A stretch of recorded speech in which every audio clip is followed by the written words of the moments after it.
Hello दोस्तों, मैं ज्योतिका। मैं आपका स्वागत करती हूँ अपने चैनल ज्योतिका कहानी वाली में। आप सुन रहे हैं इंतकामे मोहब्बत भाग 6। फिजा और सीमा माँ बाकी सब डॉक्टर्स और हॉस्पिटल के मैनेजिंग पार्टनर के साथ मीटिंग में थे। मीटिंग इस बात के लिए हो रही थी कि हॉस्पिटल के स्पेशल न्यूरो वार्ड का इनॉग्रेशन किसके द्वारा करवाया जाए। सब अपनी अपनी राय दे रहे थे। मिस्टर जॉय, हॉस्पिटल के मार्केटिंग टीम हेड, मेरा ख्याल है कि किसी एक्ट्रेस को बुलाया जाए, लोगों पे अच्छा इम्प्रेशन पड़ेगा। Mister Malik, financial department, no, it's not a good idea. एक वार्ड ही तो है, किसी भी जानी मानी हस्ती को बुला सकते हैं। और वैसे भी एक्ट्रेस के डिमांड तो आप जानते ही हैं। डॉक्टर सीमा, बात डिमांड की नहीं है, हम बस इतना चाहते हैं कि ज़्यादा से ज़्यादा लोगों को इस बात का पता चले कि अब बड़ी-बड़ी बीमारियों का इलाज भोपाल में भी अवेलेबल है और अब उन्हें बाहर जाने की ज़रूरत नहीं पड़ेगी। Doctor Mehta, you are right doctor Seema, मैं भी यही कह रहा हूँ। तो कैसा रहेगा अगर हम अभी आए भोपाल के नए आईएएस रयान आफ्ताब खान को इनॉग्रेशन के लिए बुलाएं? और वैसे भी वो यहाँ के जाने माने हस्ती एके इंडस्ट्रीज के मालिक आफ्ताब खान के बेटे हैं। Mister Malik, yeah it's an good idea. Doctor Seema, हाँ, रेयान आफ्ताब खान तो यंग जनरेशन के लिए एक मिसाल है। फिजा को ये आइडिया बिल्कुल अच्छा नहीं लग रहा था। ऊपर से रेयान की तारीफ उसके कानों को जला रही थी। फिजा मन में, वो और मिसाल, बिल्कुल नहीं। जितनी देर सामने रहता है बस बोलता रहता है। वो बीच में बोल पड़ी, अरे माँ, I mean doctor Seema, Rayan Aftab Khan सही ऑप्शन नहीं है। सीमा, क्यों फिजा, वो आईएएस है, यहाँ की कमिश्नर है, क्यों सही ऑप्शन नहीं है? फिजा, आप सबको नहीं लगता है कि हमें किसी ऐसे व्यक्ति को बुलाना चाहिए जो इस बारे में कुछ जानते हो, जो लोगों तक हमारे उद्देश्य को पहुंचा सके? सीमा माँ, अच्छा तो तुम ही बताओ, वो कौन हो सकता है जिसे स्पेशल वार्ड का इनॉग्रेशन करना चाहिए? फिजा शांत हो जाती है, फिर थोड़ी देर बाद सोच कर बोलती है, सीनियर न्यूरोलॉजिस्ट डॉक्टर साहनी से बेहतर और कौन हो सकता है? उन्हें यहाँ के लोग भी काफ़ी अच्छे तरीके से जानते हैं और मानते भी हैं। डॉक्टर सिद्दीकी, या doctor Fiza, you are right, but we are already talk to doctor Sahni, but वो अभी लंदन में है और उन्होंने ही कहा है कि स्पेशल वार्ड का इनॉग्रेशन जल्द से जल्द करवाने के लिए। मिस्टर मलिक, रेयान आफ्ताब खान एक बहुत अच्छे ऑप्शन है।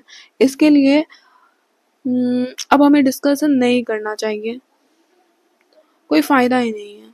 Mister Joy, so it is final, Rayan Aftab Khan को इनविटेशन भेज देता हूँ।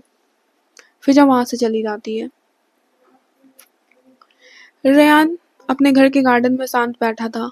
वो उन यादों में गुम था जब वो और अरमान साथ हुआ करते थे। दोनों की शैतानियाँ लोगों को बहुत परेशान किया करती थी। एक बार जब आन्या की बर्थडे पार्टी में उन्होंने हंगामा मचाया था, आन्या कितना परेशान हो गई थी कि किसी को उसका बर्थडे ही नहीं याद है। दोनों ने खूब छकाया था आन्या को। कुछ देर बाद तो लैपटॉप लेता है और अरमान की तस्वीरें देखने लगता है। उसे नज़र आती है एक तस्वीर जो अरमान ने उसे भेजा था जब अरमान दिल्ली में और रेयान विलायत में रहता था। उस तस्वीर को देखकर रेयान असमंजस में पड़ गया। वो सोचने लगा, आखिर ये तस्वीर क्यों भेजी थी अरमान ने मुझे? वो क्या बताना चाहता था मुझे? फिर आन्या वहाँ कॉफ़ी लेकर आती है। आन्या, क्या देख रहे हो? मुझे भी तो दिखाओ। रेहान, कुछ नहीं, तुम्हारे काम का नहीं है। आन्या, ओ तो जनाब गर्लफ्रेंड की फोटो छुपा रहे हैं। रेहान, जी नहीं, ऐसी कोई बात नहीं है, मेहरबानी करके कोई खुशफहमी ना पाले। आन्या, अरे बताओ ना, किसी को नहीं बताऊंगी, प्लीज बताओ ना। रेहान, मैंने कहा ना, ऐसी कोई बात नहीं है। आन्या, तो क्या कर रहे थे, दिखाओ फिर मुझे। रेहान, मैं बस अरमान की तस्वीर देख रहा था। कुछ देर की खामोशी के बाद आन्या, कब तक इन यादों में खोए रहोगे? You should have to move on Rayan. Rayan, कैसे मूव ऑन करूँ आन्या, जब तक मुझे नहीं पता चल जाता कि अरमान मुझे क्या बताना चाहता था और अरमान की सुसाइड करने की असल वजह क्या है, मैं चैन से नहीं बैठ सकता। आन्या, अच्छा चलो ना, कुछ और बातें करते हैं। तो अब तो बताओ, कोई लड़की है शादी करने के लिए, या फिर अम्मी को बोलूं अकरम की बहन से तुम्हारी शादी की बात करने को? रेहान: नो वे, एक नंबर की जहर लगती है वो मुझे, शादी और उससे हरगिज नहीं। आन्या: पता है मुझे, तुम्हारा रिएक्शन ऐसा ही होने वाला है। कूल डाउन, मैं बस मजाक कर रही थी। सच में कोई और लड़की नहीं है ना तुम्हारी जिंदगी में? रेहान: फिलहाल तो नहीं।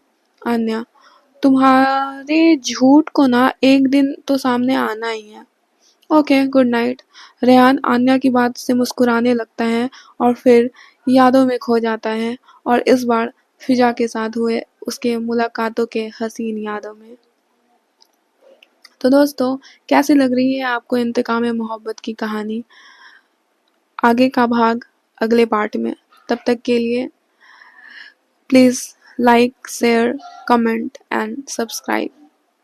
Thank you.